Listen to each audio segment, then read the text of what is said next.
Thank you very much for coming to this Pakistan lunch, traditional lunch in numbers.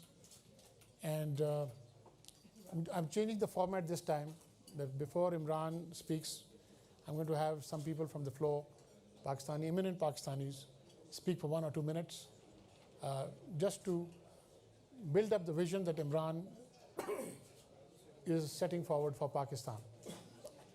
But before I start, I would like to have a brief moment in remembrance of Ambassador Philip Petit, a close friend of mine who died very recently in Geneva. And I'm very grateful to his wife, Anne-Marie, to be here. Thank you, Anne-Marie. And Philip was a wonderful man. And like we all knew him, he was a wonderful human being. And we are all very sad that Philip is no longer with us. With that, I'm going to request Shushant, as usual, to kick off the proceedings, say a few words. Thank you so much, Ikram. And I'm Sushant, the Senior Director and Head of Asia of the World Economic Forum. And as I've said last year about Imran, you're such an inspiration to so many people in Pakistan, but also around the world. And I hope that we as organizers at the World Economic Forum can in some small way demonstrate to you, given it's your second attendance in a row here in Davos, that we also aspire to inspire through our activities. We have this year, for example, a Global Agenda Council amongst our 79 councils, which are a form of advisory boards to the forum on different themes. And the chair of this council, Zakir Mahmood, is here with us. There are many young global leaders also here present in the audience. You will be meeting them this evening in a conversation about the future of South Asia. And together with my colleague Sadia Zahidi, who's also in the audience, we are working towards to rein in the many leaders we have coming from South Asia to work towards what we call a Remodeling South Asia initiative. And we had already our first meeting last summer in July in Lahore, where we brought together young global leaders from both countries. And as I heard just a few nights ago from a member of Parliament of India who was here in Davos as well and was recently in Pakistan with the parliamentary delegation, he could not stop saying how much he felt it welcomed and warm in Pakistan. And linking to that, I remember what I said in my opening remarks in Lahore last year about Pakistan, which is, if I were to describe the country in one sentence, I would say it's a country of endless wealth of warmth and welcome. And I think we also have to thank Ikram, of course, as well for that warmth and welcome you accord to us each year with the Pakistan lunch, and to bring together a very inspirational group of leaders of the annual meeting from all countries. And you've served also as an ambassador to us for our work, not only in South Asia and Pakistan, but also through the Global Agenda Council network.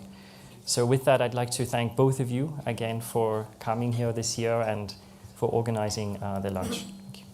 Thank you. At this time, I'd like to request Irfan Mustafa, who will introduce himself, a friend of mine, but who is the real author of the book that you have with you, which he has done a tremendous job, and he will explain his passion, and I think best in his own words. Thank you for being here, and welcome to this Pakistan lunch, and thank you, Ikram, for giving me the opportunity to come and say a few words to this, to the movers and shakers, as they may be, of the business world.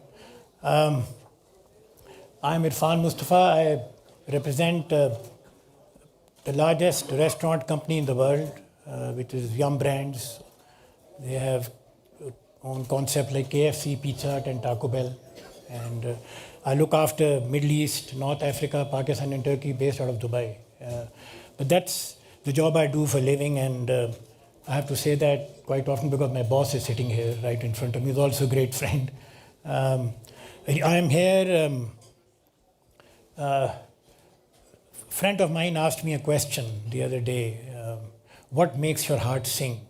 Okay, so you've been out of Pakistan for 18 years. So I said the answer is very obvious. It's Pakistan, right? And no matter as much as I'm away, but I'm still very close to Pakistan, and that's one reason I'm here. And thank you again for Ikram for giving me the opportunity. Pakistan, as we all know, from the outside world, has a pretty negative image, and that's how it is perceived, regretfully. But there's a side of Pakistan which is much, much, much more positive, okay? And that's the predominant side of Pakistan, which some of you may know, but most of you may not know. And what we've attempted to do through this booklet is to highlight that side of Pakistan, okay? And some of you may have seen this. The title, it's called Reality Beyond Perception, and the Pakistan that you don't see. And of course, I'm not going to take a lot of time to take you through this. You have a copy, you can go through that, I'll encourage you. But I'll just pick up a couple of points from here just to help you why I make this the point that Pakistan is different from what you see. Having extraordinary opportunities and extraordinary talent, endless extraordinary opportunities and talent. In the last election that were held 3 years ago, the Islamist parties, the so-called Islamist parties, only 5% won 5% of the vote. Okay, only 5% of the vote, and the region where the so-called terrorist activity is taking place, which is the Khyber Pakhtunkhwa region, is ruled by one of the most secular parties in Pakistan. So Pakistani electorate is quite aware, okay, and quite conscious, and they know which side of the bread to butter. So that's one fact. I thought I'll share that with you. The other is that out of 180 million Pakistanis, only 20% are affected by so-called terrorism activity in 4 or 5 metro towns only. The rest, 145 million, which reside in the rest of the country and 10 metro towns, urban towns with more than 2 million population, lead an absolutely normal life, okay? Do normal activity, business activity, completely harmless. So that's another fact. I thought I'll share that with you. The other is that the FMCG companies, of which there are 400 multinationals in Pakistan, have been there for quite a long time. And the big multinational companies have been increasing their sales and their profits against all the challenges that this country faces 3 to 4 years, doubling their profits. Okay. And last but not the least, INSEAD, this very prestigious business school, releases what they call the Innovation Index. And Pakistan, in terms of input, is ranked 123 out of 125. In terms of input, which is the enabling environment. But when they do the efficiency index, innovation efficiency, our number jumps to number 4. Okay? From 123, we go to number 4. Goes to show that against major adversity, we have tremendous resilience. Tremendous resilience. So that's some of the facts I just wanted to share with you. Hopefully, you'll go and read that. And of course, very inspired and motivated now that Imran is our rising star, okay, and looking forward to him making that big difference and making the world and Pakistanis recognize that this is a country with huge potential ready to be exploited. Thank you for your time. Thank you. At this time, I'd like to request Hussain Daud to talk about this thing. Can we just, Brunson, can you just hand it over?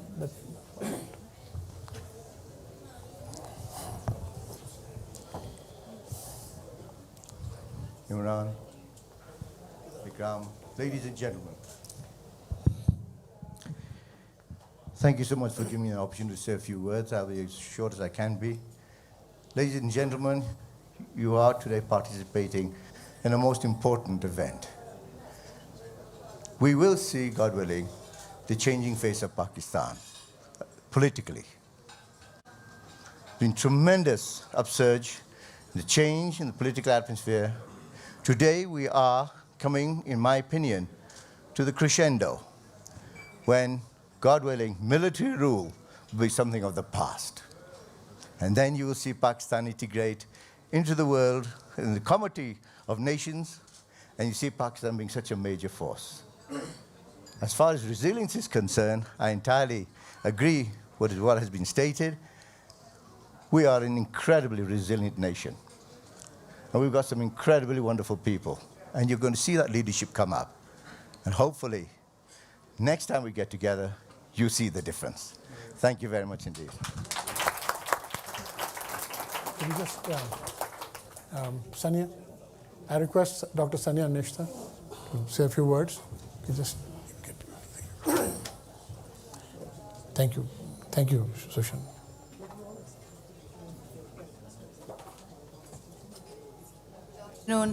And let me just build further on what the previous two speakers have said. I think there's tremendous potential in Pakistan. Unfortunately, we are perceived as a nation with a lot of weaknesses, but we don't think that that's the case. There are many mainstream things being institutionalized as we speak, which have tremendous potential. As a country, we have a free and open media. We have the Freedom of Information Act. We've got a judiciary which is fairly progressive. We're moving towards the separation of powers, although it's painful, but it is going to burgeon to be a major power. And democracy in our country, though it exists in the name of popular vote today, but we are making those changes and we're making a headway towards a transformation where democracy will also be synonymous with constitutional changes that are upheld and many other attributes in governance which will make sure that democracy actually hits the nail on its head. And we really look forward to a proactive, peaceful role of Pakistan in a globalized environment. We look forward to a peaceful situation in the region, and we look forward to very proactive, collaborative linkages with our neighbor to the east.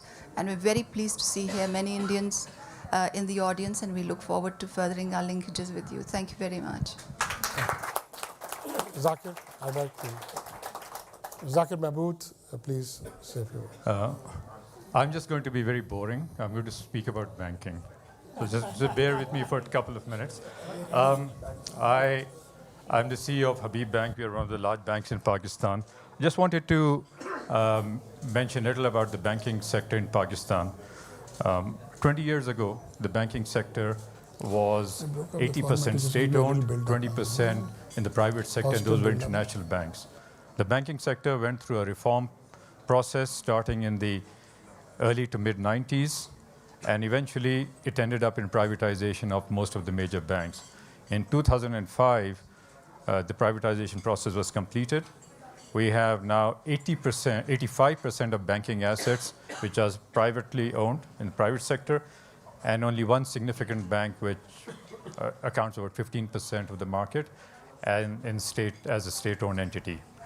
I think what is noteworthy about this is that this privatization process took 15 years, and it was something which was a policy followed by all political parties. Governments changed in between, and governments, but they did not change the privatization policy. So I'd just like to mention that all governments have shown a commitment to market-oriented policies, and also I think this is manifested in the privatization of the banking sector. Second point, there's been a global crisis in the financial sector in Pakistan, largely by design, I would say, not just luck. We've been insulated by it. The Pakistani banks have had no exposure to the so-called exotic instruments in the international markets. We have no borrowing from the international markets. We are liquid.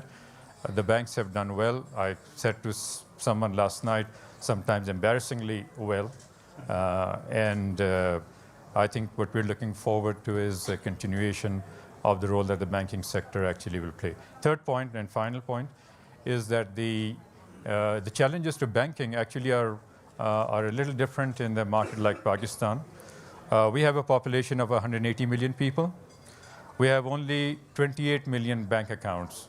And if you, in terms of unique or single bank account, we have only 20 million. Our big challenge is to how to provide banking and financial services to the underserved parts of the market.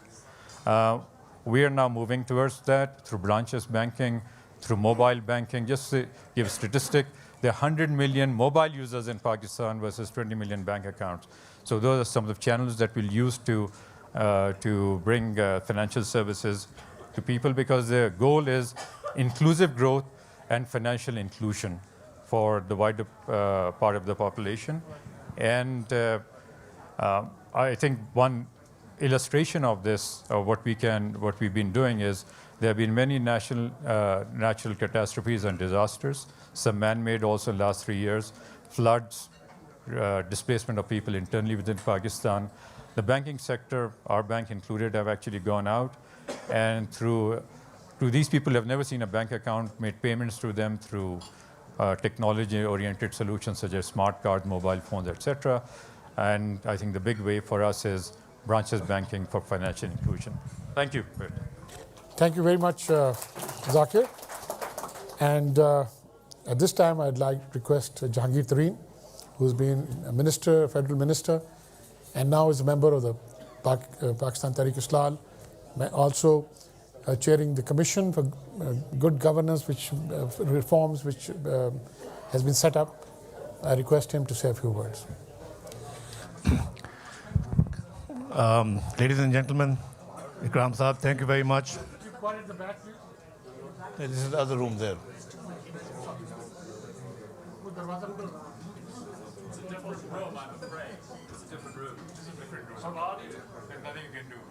Yeah, okay, we'll just try to speak louder than usual. Ladies and gentlemen, the news is that there's change in the air in Pakistan. And the good news is that this change is being led and has been led by people of the educated urban classes and in rural areas by youth. And these are people who have always been apolitical. The change is they have not been politicized. And they are registering their votes in large groups and droves, and they are trying to become or have decided to be a part of the political process of our country. And I think this is the really basic change that is most encouraging for us in Pakistan. On a personal note, I've been in politics for 12, 15 years. I have been a part of the feudal politics of Pakistan, the politics of patronage and the politics of the subcontinent that many of us understand. 8 months ago, the group of us got together and said, it cannot go on like that. We have to change ourselves. And the change that was happening was being shown in the person of Imran Khan and Tehreek-e-Insaf. We gathered a group of about 30 people, all from traditional feudal-based business, politics and patronage, people who had families in politics, people whose grandfathers were also members of national assemblies. And we all sat down and said, no more.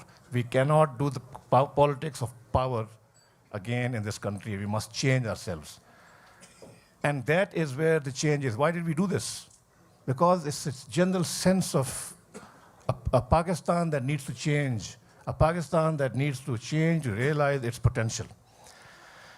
And after about 7 or 8 months of talking to each other, finally, as a group of 30 people with at least 10 ex-federal ministers and provincial ministers and people who had decided to give up feudal politics and join the politics of change, we as a group joined Imran Khan on the 19th of December. All of us feel liberated after having come into this party. This is a real party. We have never actually done the politics of popular change ever before. It is different, but we are happy. And this, ladies and gentlemen, is where the change is. Pakistan is changing, and we are delighted to be a part of that change under the leadership of Mr. Imran Khan. I thank all the speakers from the floor. And before I request Imran Khan, I just want to do my traditional thank yous to people. And of course, I was waiting anxiously and until I saw Dhruv and Rati finally walk in. And they've come in.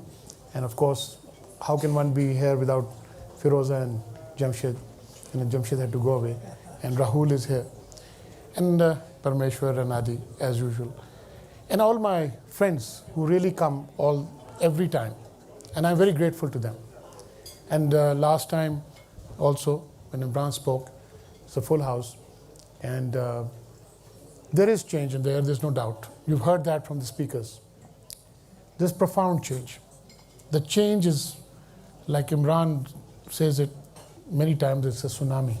There's a sort of a vibrance in the air that the youth is finally on the move. But it's not the youth alone. It cuts across a broad spectrum of society. And I'm very grateful to you, Imran, and I'm grateful to you, all of you, who have taken this trouble in all the events to give us a full house. And I, without further ado, turn to Imran to say a few words.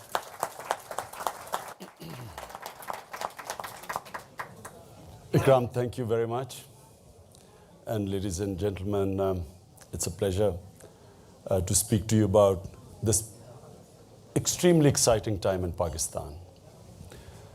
I agree with all the speakers before who said Pakistan is extremely resilient. A country which has gone through floods, devastating floods, before that earthquake, war on terror which has killed 40,000 Pakistanis, equal number handicapped, $70 billion lost to the economy. But above all, which has withstood 4 years of Asif Zardari as president. Decent countries could not have survived. So Pakistan is also on the cusp of probably the most exciting time in its history. Now, just to first tell you that here's someone who was an outsider in politics. 15 years I struggled, but I always thought that the only way I could ever have any chance of winning in Pakistan was through a movement. Hence the party was called Tehreek-e-Insaf, Movement for Justice. I always thought that I could never ever break in through what Jahangir Tareen just described as the feudal politics. Because this is a constituency-based politics which is basically has been hijacked by mafias. These are political mafias that control Pakistan. And so for me to have won through the traditional ways would have meant me compromising with the status quo. And I always thought that that future of Pakistan lay in change. My inspiration, of course, came from going to England at the age of 18 and seeing rule of law, democracy, and above all, a welfare state. Sadly, in England, that welfare state is being scaled down. But for me, it's what impressed me, a humane state where there was justice and there was democracy. And I saw the impact of democracy, which has liberated the people. If democracy does not liberate the people, it is not genuine democracy, because elections don't bring democracy. Almost all the third world countries have elections. Saddam Hussein held elections, Hosni Mubarak, 30 years, Mugabe, all of them hold elections. But democracy is different. Democracy has to liberate the people. So therefore, my ideal since then, when I decided to go into politics, was simply one reason. I wanted Pakistan to become a genuine democracy. And I wanted it to become a welfare state, a humane state.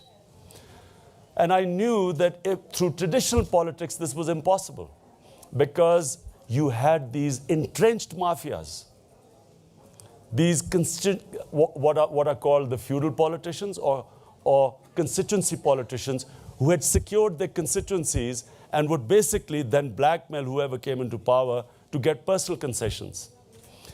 And I struggled, stayed in the wilderness, but about 2 years ago, I noticed this change taking place. And the reason why change came in Pakistan was because of the independent television channels. It was the information. What you see in the Middle East happened through the social media. What you're seeing in Pakistan is at a scale which none of you fully still comprehend, and I don't think many Pakistanis comprehend. It is a change at a massive scale that is taking place for two reasons. One is because of social media, 70% of our population being under 30. But secondly, because of the vibrant electronic media. We have the most popular programs are the prime time current affair programs. So for the English sitting here, if you can imagine, 8 Paxman programs going on at 8 p.m., the prime time. So imagine this has been now going on for 5-6 years. So the level of political awareness in Pakistan is unprecedented. You have a public which is now politically aware, understands the issues. And I started noticing it 2 years ago when I was up in the mountains. I was on a holiday. The mountains which Irfan Mustafa has given you this book, the most beautiful mountains. And in these little villages, these boys came up to me and said, I was with my son, so they said, can you come and watch our cricket match? So I took my boys too, and I went to this cricket match. And my boys also played with, there were about 40 boys aged between 15 to 25. And as I was watching, these boys were all gathered around me. And this is 2 years back. To a boy, everyone understood the political situation of Pakistan. They understood the issues. They knew what was going on. I was amazed at way back in these remote mountains, boys understood the issues. So from then onwards, I always knew that it was a matter of time.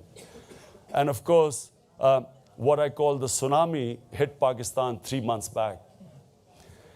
It is something which people still haven't comprehended. It's a soft revolution going on in every home. 80% of the politicians that have joined me, 80%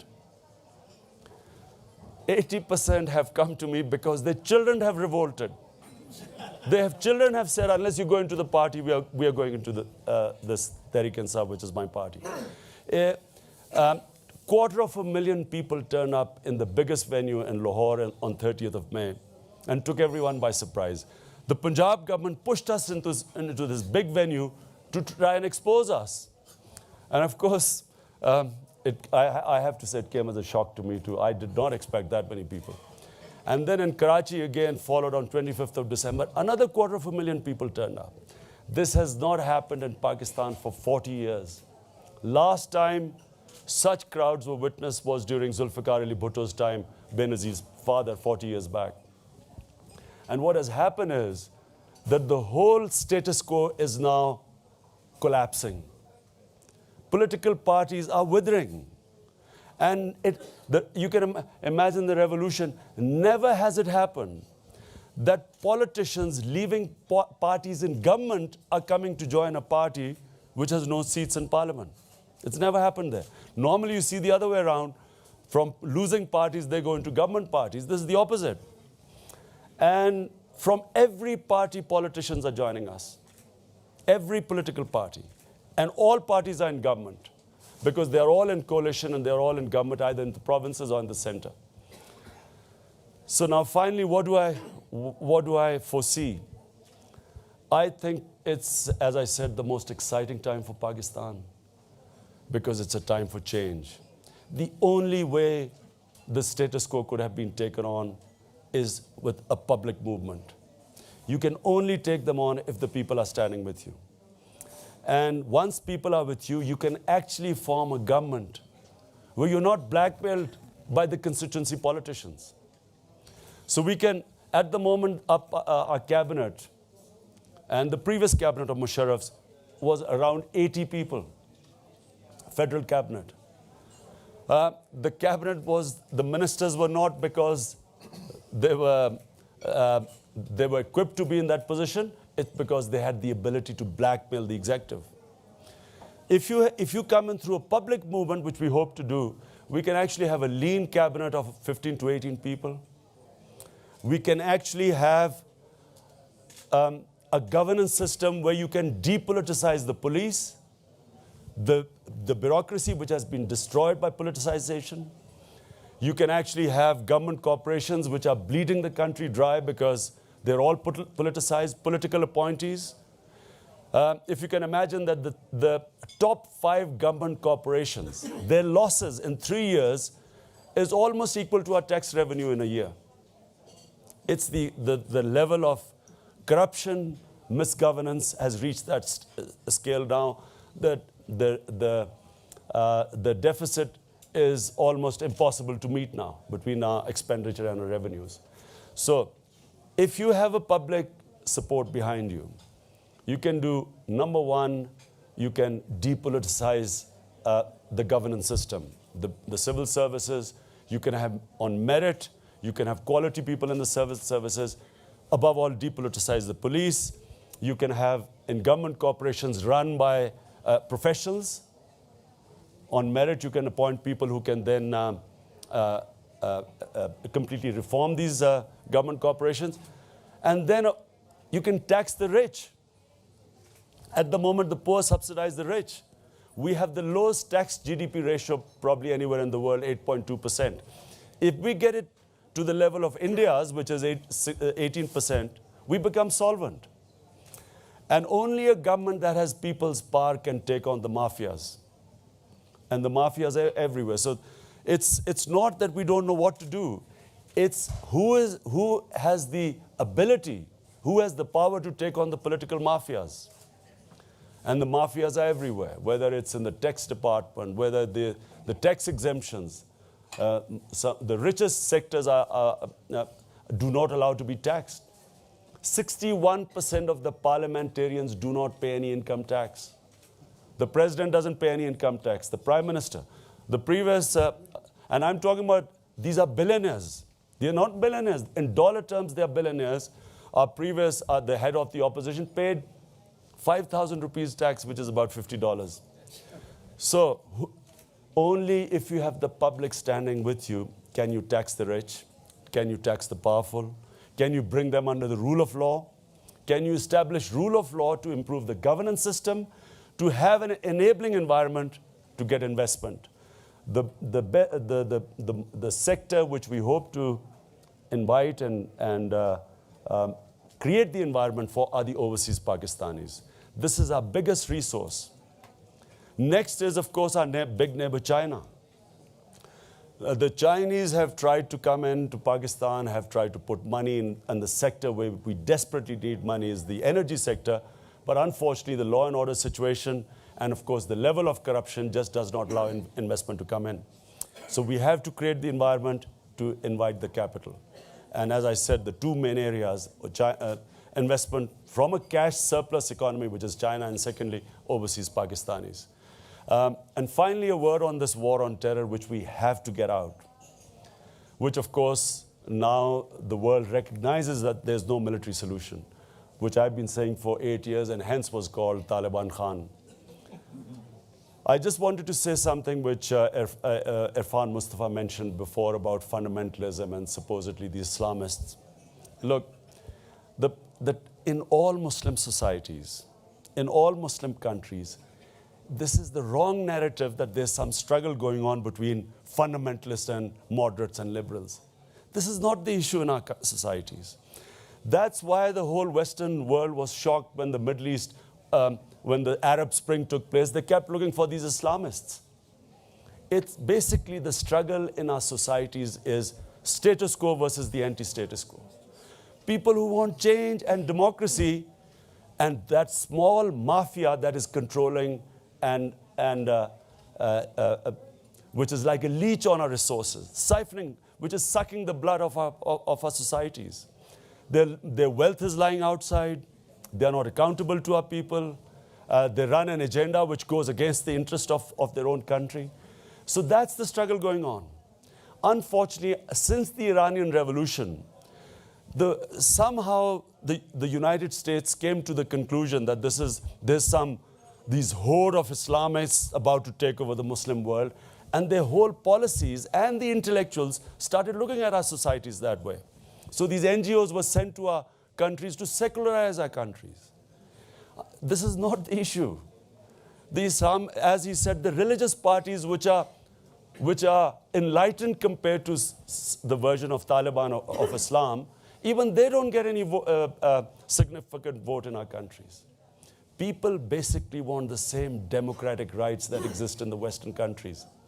They want the same democracy, the same freedom. And especially now the younger people, because of the explosion of information through social media, all of them are now yearning for the same rights. So the struggle which is coming up in Pakistan is between a youth population dying for a democratic change against these political mafias that have stunted our growth, which have sold us always our interest of the country, and this tiny mafia. This is the struggle. And so the reason why it's an exciting time for Pakistan, we finally have a movement of a scale that has never been seen in Pakistan before. And this movement is whenever the next elections take place, you will see a new era in Pakistan's history. We will have a country which you will not recognize from what it is right now. Thank you. Thank you very much.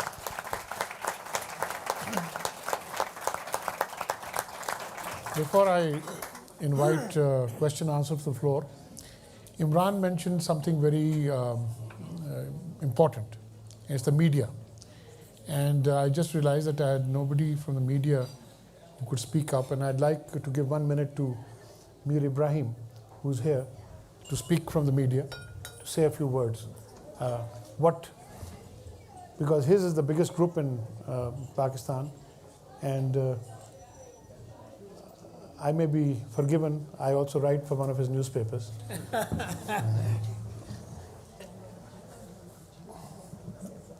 Well, in the interest of protecting the vibrancy of the Pakistani media that has been talked about, and the introduction of healthy and diverse debate that the Pakistani media has introduced, it'll be better for me to say no comment.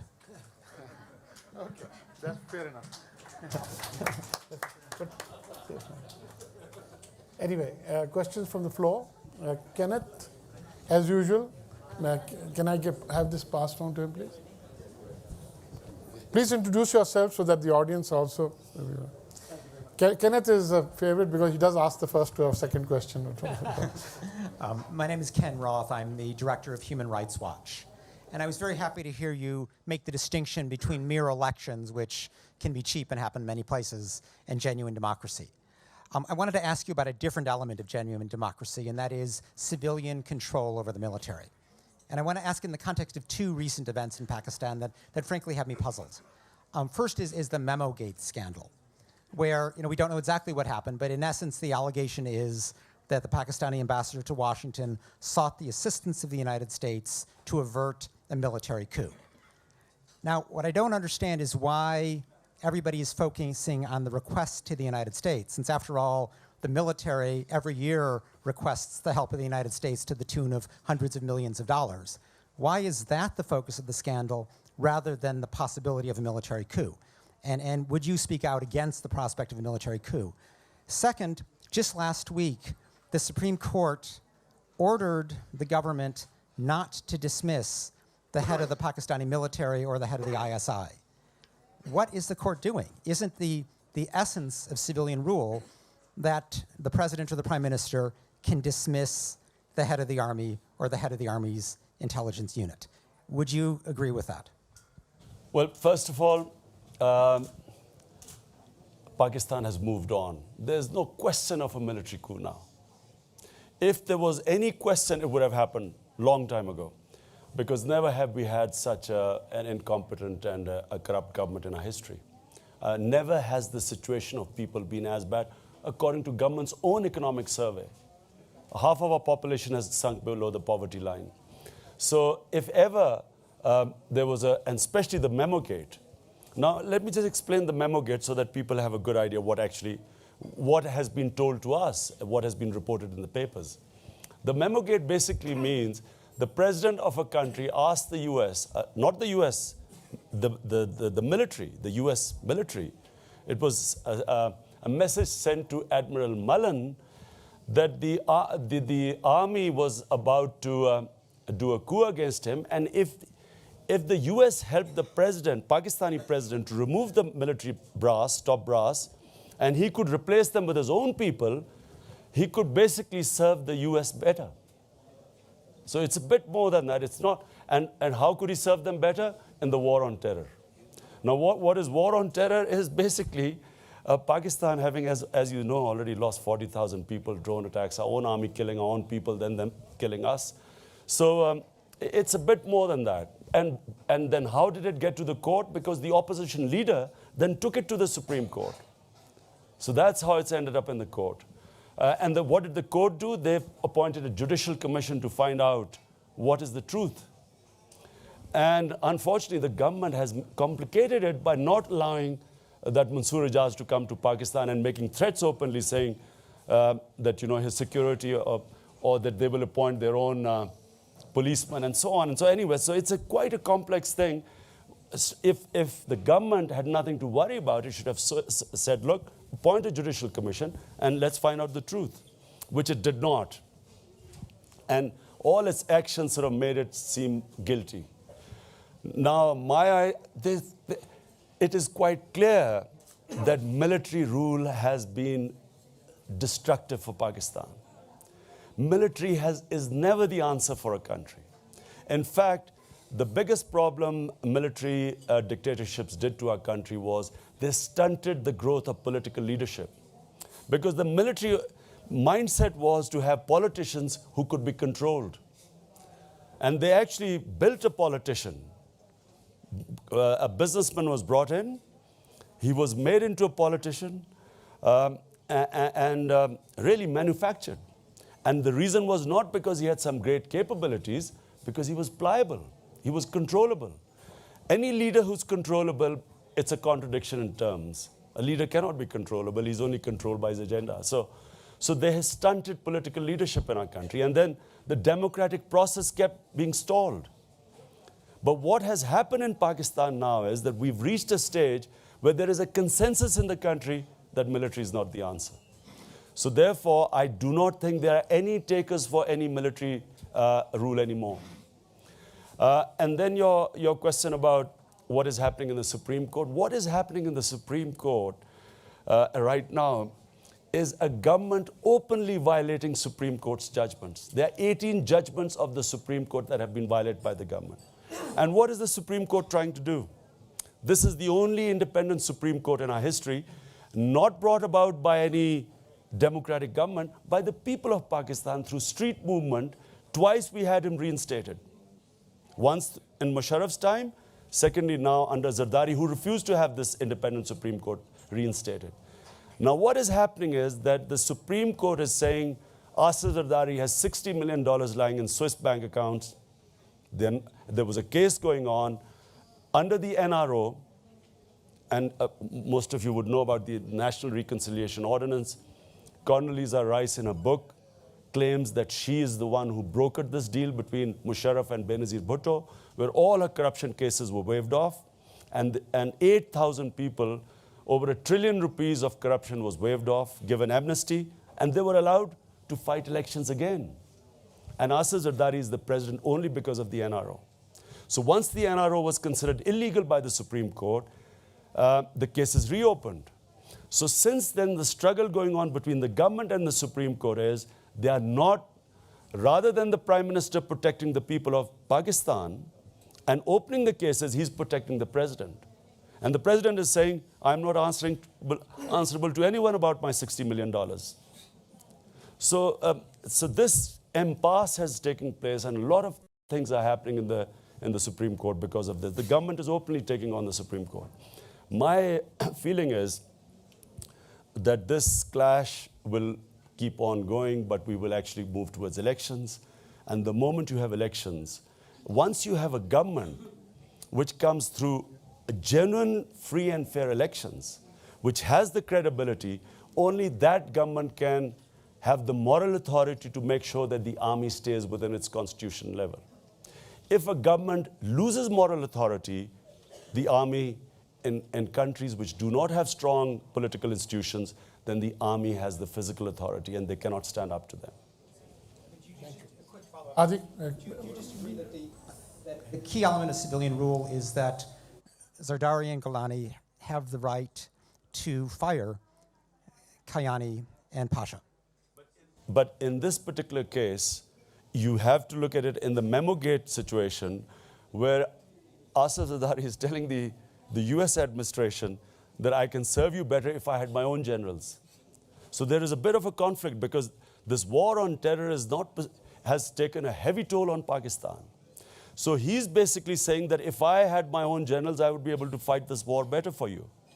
You know, which can be, it depends which way you look at it. From the American point of view, that might be good, but from the Pakistani point of view, which has already lost 40,000 people, and a never-ending war, more of the same, whereas 50 parties of Pakistan in the all-parties conference, all the political parties have said, give peace a chance. There is no military solution, go for a political solution. So if Zardari wants then to, again, more of a military solution, it might be against Pakistan's interests. And maybe that's what the Supreme Court is looking at. The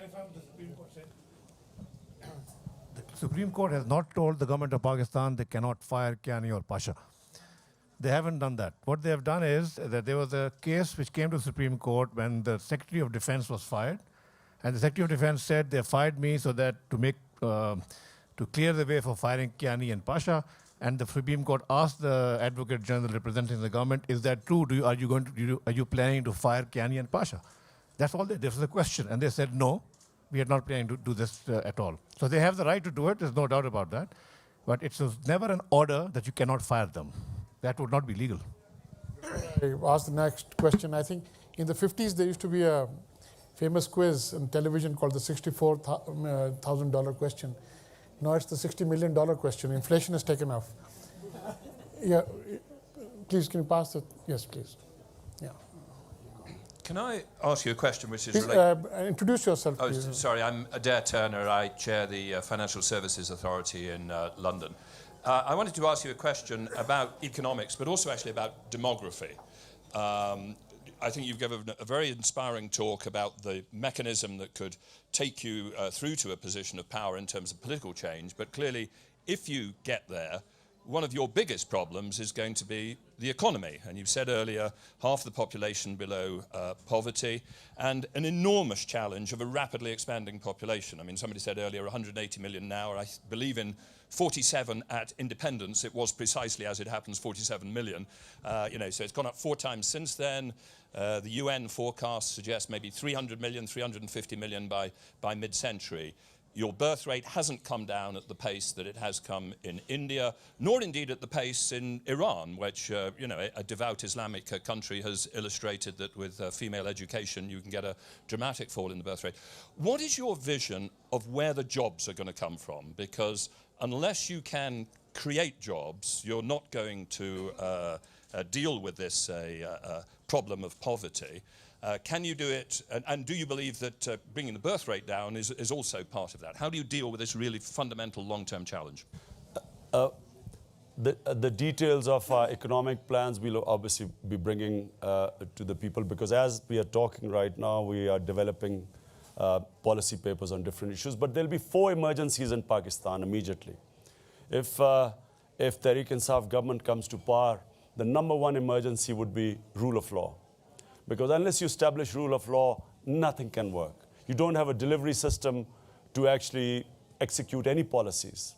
So you have to really have immediately go in the first 90 days to fix the governance system. #2 is an education emergency. It is a huge issue now in Pakistan. And education and health are directly related to population growth rate. So, and specifically female education. Pakistan, we have probably the lowest female literacy even in the subcontinent. So secondly is an education. These I'm talking about emergency situations where the whole country has to be mobilized into these 4 emergencies. And #3 is revenue collection. You have to collect revenues in Pakistan. As I said, you've got to take the tax GDP ratio at least closer to 16 to 18%. And fourthly is the energy crisis. It's a huge crisis Pakistan faces. So we are bringing out our policy paper on energy next month, where we are launching what we think should be the way out of this crisis. So 4 emergencies have to be declared, and population is directly related to primary health and primary education. Please. Mr. Khan. Please introduce yourself. Yes, Edith Lederer from the Associated Press. You've spoken quite eloquently about the party and its support and its strength. And but you haven't said directly how confident you are of the party actually winning the next election and you becoming the next president. And I wonder whether you have any fears that in a corrupt society that exists in Pakistan, that there are some risks about the fairness of an election. Short answer, it's not. I don't think we'll win the election. I think we'll sweep the elections. And it's because, it's simply because I think that if you are in Pakistan right now and you can see what is happening there, as I said, it's never ever happened that politicians are leaving parties that are in government to join a party that has no seat in parliament. It's never happened before. And a politician does it. Some are doing it for ideological reasons, but most of them want to join us because they know what's happening at the grassroots level. The electorate is coming to them and telling them that, look, if you want our vote, you've got to join Tehreek-e-Insaf. It's a revolution at a massive scale that is taking place. So I have no doubt we'll win the election, but I hope we get 2/3, and I think we will. Now, about the election process, we went to the Supreme Court, my party, and they accepted our petition, and we discovered, because there was there were 80 million registered votes in 2008 when the last election took place. 37 million were bogus votes. 45% of the vote was fraudulent. So the Supreme Court has shunted out this vote, and on top of it, 35 million young voters were not registered. So the Supreme Court has ordered the Election Commission to register this youth vote. And if you bear in mind that the total vote of the two main parties is 18 million. One is 10 million in power, and the other one, the biggest opposition, is 8 million. So 35 million new vote has not even been registered. Actually, this election should have been null and void, because how can you have an election with 45% fraudulent vote? But what the advantage of having an independent Supreme Court is that for the first time, we are going to be going into an election with at least electoral rolls that are authentic. So we were starting, I mean, if our party had no chance, because we would start off in a constituency of, say, 250,000 voters, registered voters, 100,000 were fraudulent. So at least we have a chance this time. Yes, this is Hugo Dixon, editor of Reuters Breaking Views. I'd like to pick up the theme of the economy again. And obviously you're very optimistic about the election, but it seems, and you've talked about the need to increase the tax rate, roughly double the effective tax rate in Pakistan, which, I mean, may sound huge. Obviously it's from a low base, but in practical terms, it's going to be still, I would have thought, hugely difficult to extract that extra revenue from people. People are very good at hiding money when the taxman comes after them, particularly if there's no such tradition of paying taxes.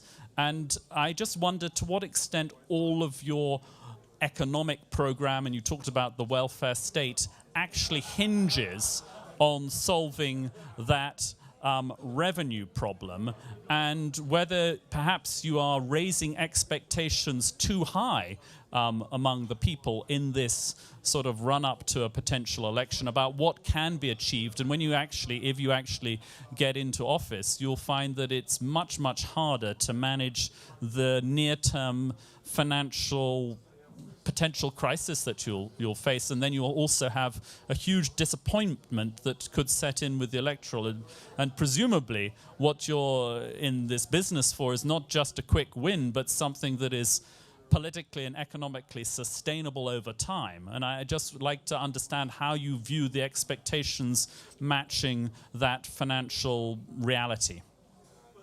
First of all, I mean, there are no easy solutions left for Pakistan. I mean, let's be clear, the way the country stands today, there will have to be all tough decisions. But only a government that has the public backing can take the decisions.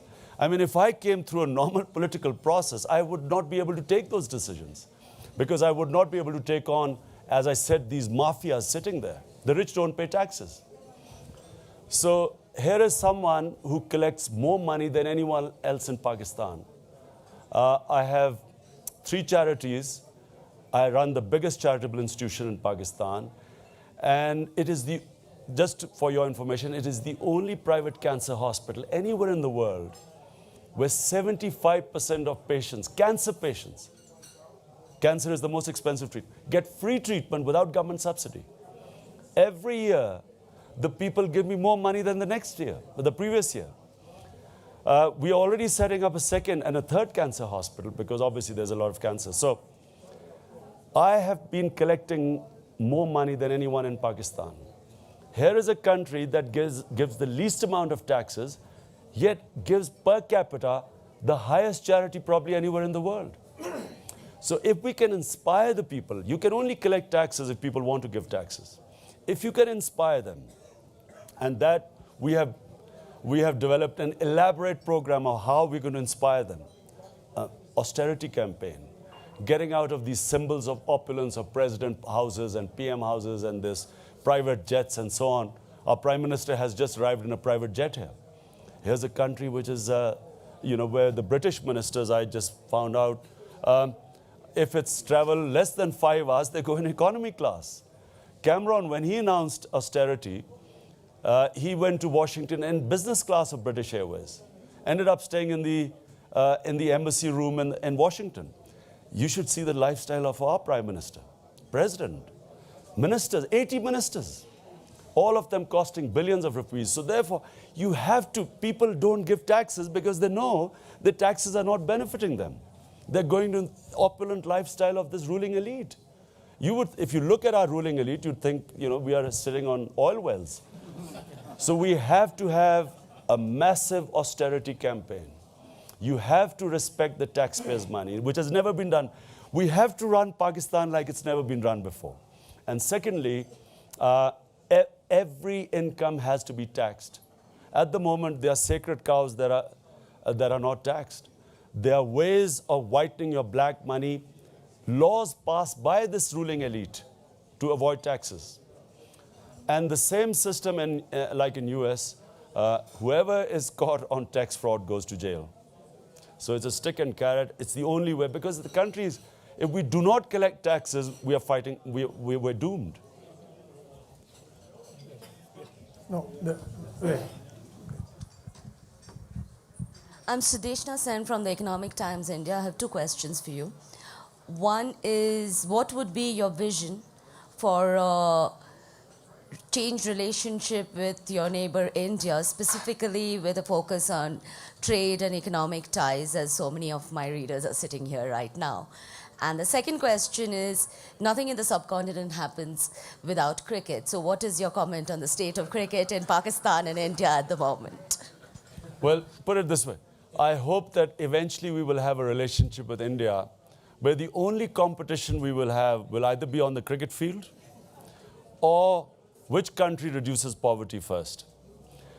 I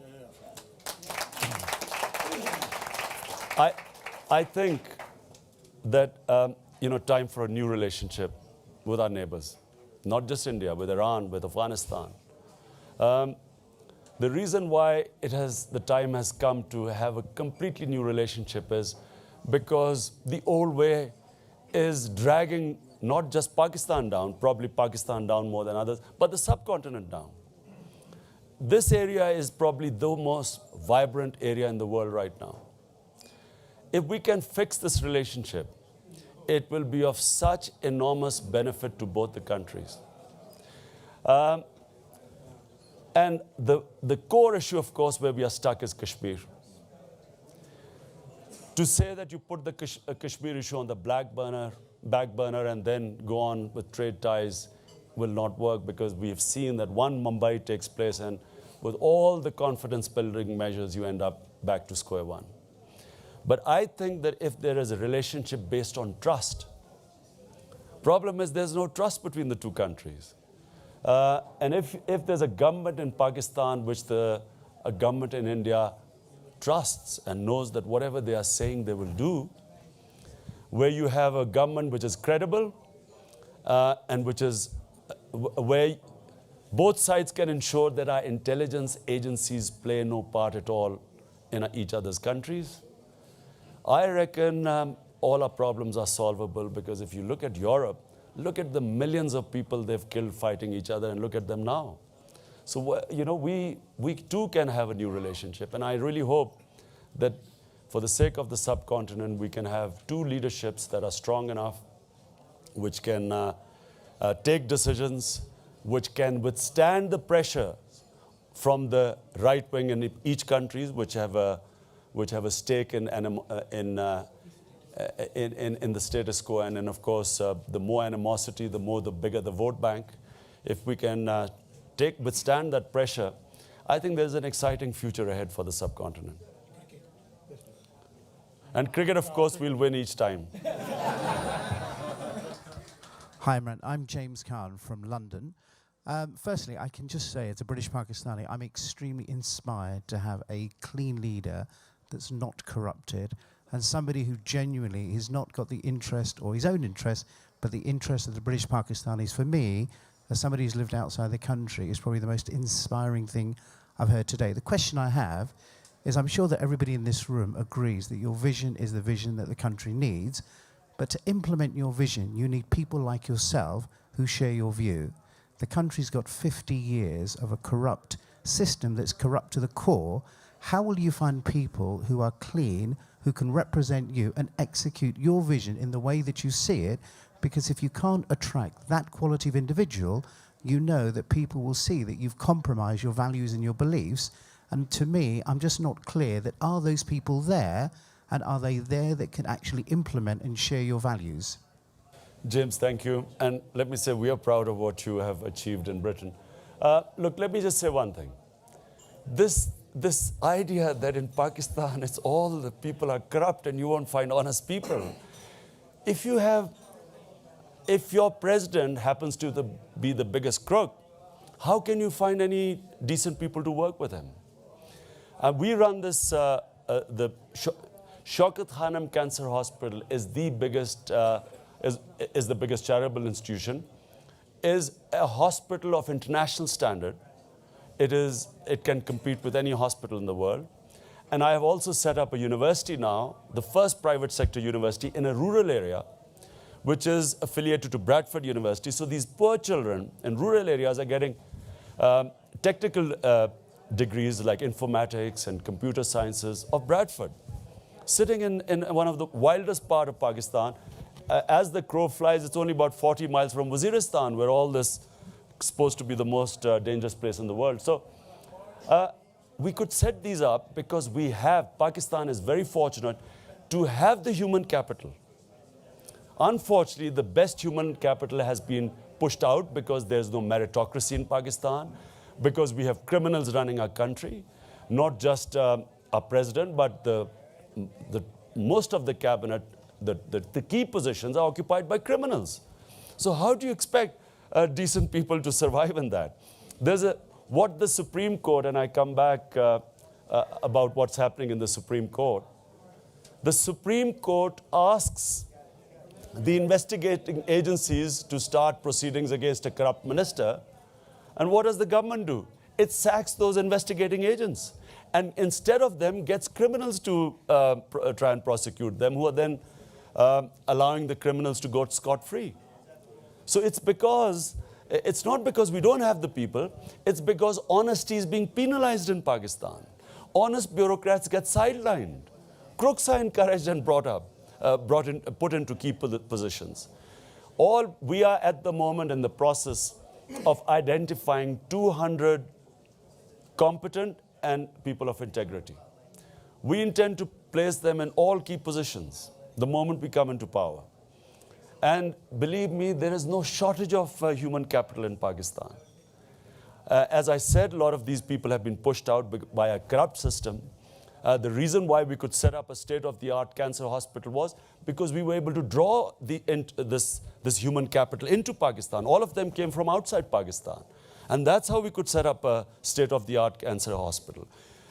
Similarly, this university is, again, Pakistani PhDs academics are coming from outside to work there. So if you create the working environment, there is no shortage of human capital. Wilson McKinley from Geneva. I'd like you to address your foreign policy priorities, if you might. You've mentioned in passing India, China, not the USA very much, just a little bit, but you gave us your 4 priorities for reform. Could you give us a sense of what you will espouse in foreign policy as the next president of Pakistan? Prime Minister, it's a parliamentary democracy. 2 presidents have held power, but that's unconstitutional. Let me just say one thing. Just like with India, we need a new relationship with the United States. We should have a relationship with the US as the US has a relationship with India. The US relationship with India is with the Indian democracy. It's not related to who comes into power. In Pakistan, again I repeat, Condoleezza Rice in her book states how they got Benazir and Musharraf together, and what the quote, moderate alliance. What is this moderate alliance? Moderate alliance is an alliance that will toe the US line. Michael Schur, who's one of the CIA operatives, who's just written a book on Osama bin Laden, and he was the Al-Qaeda expert, he wrote an article in Huffington Post or Washington Post, one of the two. And I read this article 4 years ago. And he's asking the US administration in this article, he's saying, do not ask Musharraf to do our dirty work to the extent that Pakistani people get rid of him. He said, the exact quote was, don't make Musharraf do our dirty work against Pakistan's national interest. So basically, US patronizes these puppets, these stooges. And the upshot is that the stooges neither benefit the US in the end, nor do they benefit the people of Pakistan. And this is exactly, by the way, what Michael Schur also said. So my contention is time has come for the US no longer to back stooges in Pakistan.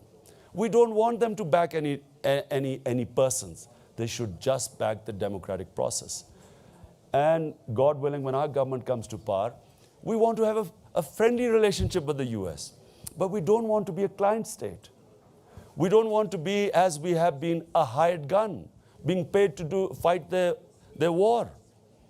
We want a relationship where we are a credible sovereign government, a government that can assure the US that there will be no terrorism from our soil. Surely that is what the US should really want a Pakistan government to do, and that's what India should want a Pakistan government to do. You want a Pakistani government that is credible enough and strong enough to prevent any terrorism from its soil. But only a sovereign government can do that. Only a credible government can do that. The moment a government is perceived to be a puppet of the US, it loses that credibility, and it then itself is a cause for terrorism. The government is perceived to be an agent of the US, so it attracts more terrorism. It loses that ability to actually fight the extremists. It causes extremism. So Zardari himself is shut up in this fortress. He can't go out because he is a target himself. So our relationship would be of friends. We would not want any aid from the US. We want to stand on our own feet. We want like every self-respecting sovereign country, protect the interest of our own people. And yet, what the real issue for the US is that we should not allow any terrorism from our side, which is what the US wants. Rahul. Two questions, last 2 questions, Rahul. Mr. Prime Minister Designate, I think for all of us, including those from India, whom you know very well, and I don't like to praise people, your talk has been very enlightening, inspirational, and gives us a lot of hope. My comment cum question is, and it's not a light-hearted one, especially in our part of the world. After the elections, yes, the public is with you, etc. A lot of difficult decisions, economic, vis-a-vis military, etc. The mafia. But till the elections, are you well protected? Against the mafia, against the military, we hear every day so-and-so is going to kill so-and-so.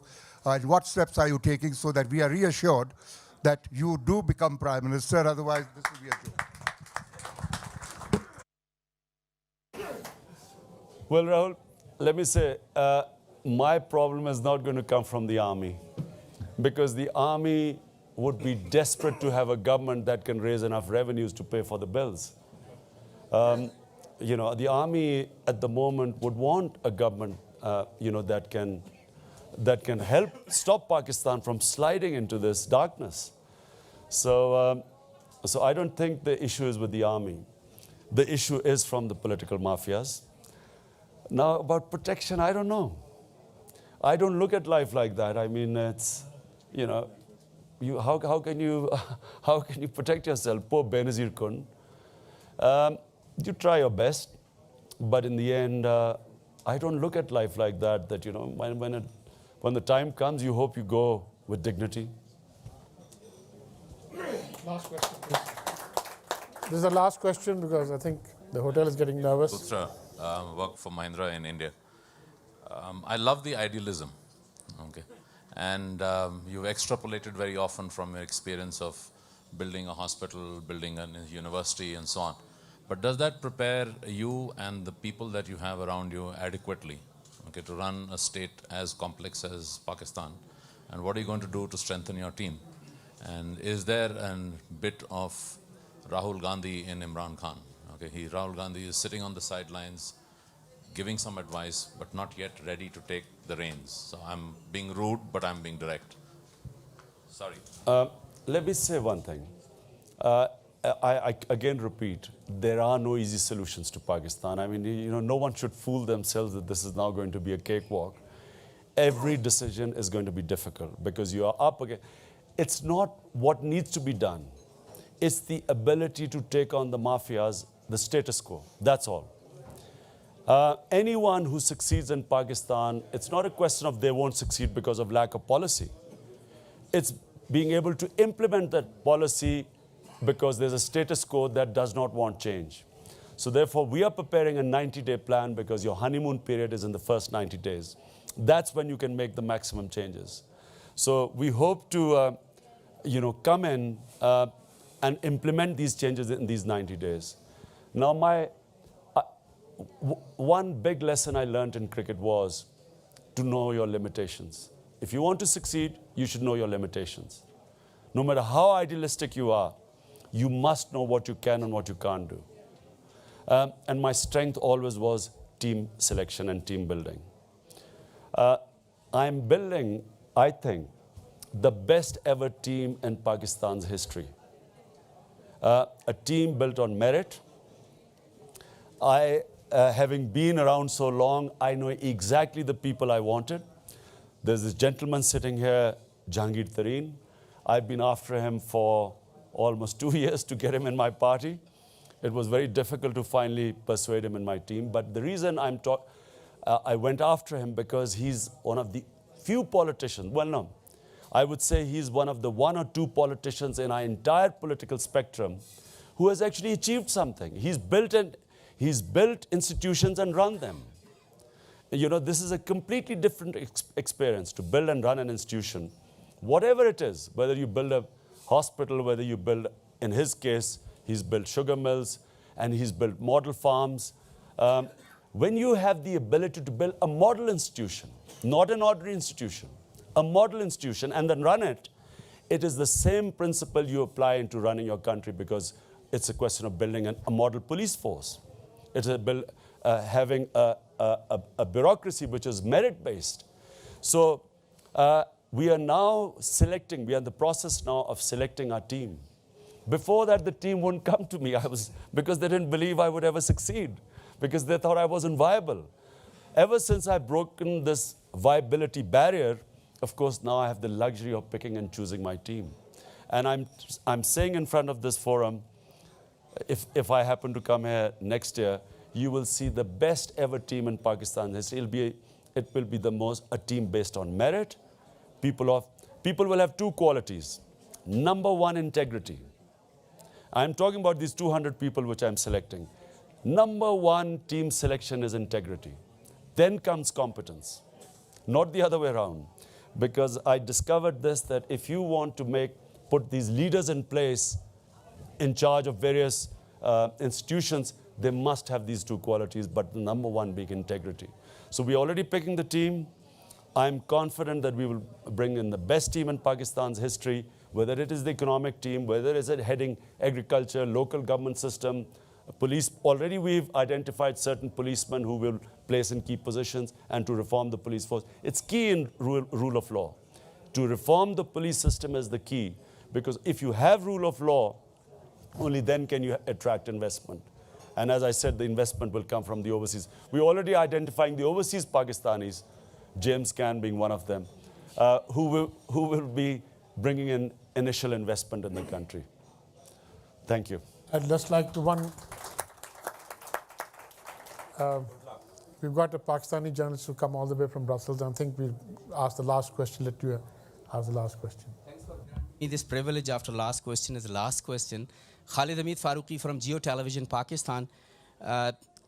You sound very much like Musharraf in the beginning, and you have been incorporating. And each and every journal, believe me, we raised up, came up with this agenda in Pakistan, and finally he shut down press, he imprisoned political activists. Can you guarantee that, and you have been incorporating large number of Musharraf team, by the way, in your party, and we are obviously suspicious that where you going to take Pakistan next after consuming lot of energy from youth. And this particularly, congratulations goes to you that you mobilize enormous number of youth. This is your really, I should appreciate this. Thank you. Can you comment that? A lot of people who joined Musharraf not because they thought he was coming into power, because they thought he was an alternative to two crooked parties. A lot of people joined him because of that. Remember, I myself supported Musharraf for 2 years because I thought he was a breath of fresh air compared to the two family mafias. I don't call them political parties. They're run by families. So if they are from Musharraf's original team, it doesn't mean that all of them were crooked or opportunists. It's what they're called.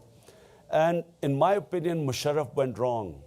Where he went wrong was because he did not have the political will to take on the mafias. If Musharraf had a vision, as opposed to thinking that as long as he was in power, everything was okay, he kept compromising for staying in power. If he had a vision, he would have compromised for the vision. If Musharraf had not compromised with the political mafias, he would have succeeded. People like us would have been with him. We left him when we realized that his vision was just to stay in power.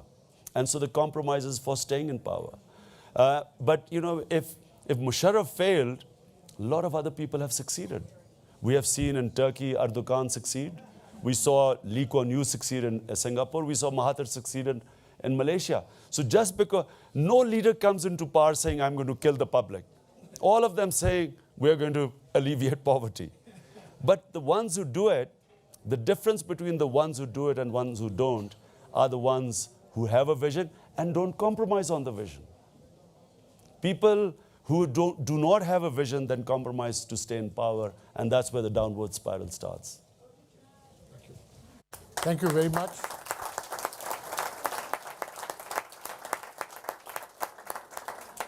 Imran, I'm very grateful to you.